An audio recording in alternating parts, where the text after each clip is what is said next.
I present to you the 2025 Watts League champions, world-class ballers. Now, these guys have been on a crazy run this year. They went undefeated in Watts League, and they won the championship in the Brunson. That's the top league in Baltimore and the top league in DC. This team was on fire this summer. But in this game in particular, they were going against Team J-Mo. This is a team that's honored by the late, great James Hampton, and with them even getting to the championship was a huge accomplishment for this team because they roll with like 7 guys. So early on, World Class just punched them right in their face. Bruce Massey started the run with just picking the defense apart, and then Zay started doing it himself. The MVP of the Watts League was also the MVP of the championship game. I know it doesn't always happen like that, but Zay had himself a hell of a summer. Mo Creek had himself a hell of a game as well. Being the reliable shooter on a team that's full of slashers is super important, and he gives those guys the comfortability to be able to take those hard drives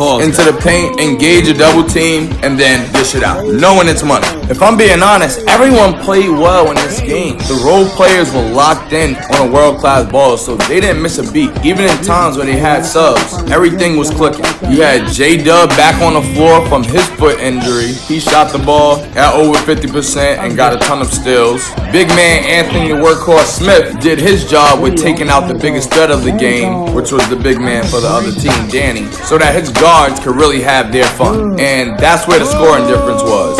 Zay was scoring like somebody paid him to do it, and you were only getting small spurts out of the 2 guards for Team J-Mo. Zay might have had more than both of them combined, and that's very impressive to do, especially with Zay being the only ball handler for world-class ballers. Zay controlled this whole game, and the times that he didn't get the ball to bring it up, it went all bad for the world-class ballers. So he knew he had to go and get it to earn his very first Watts League championship. So that's what he did, finishing with 34 points and a champagne party. Shout out to the world-class ballers.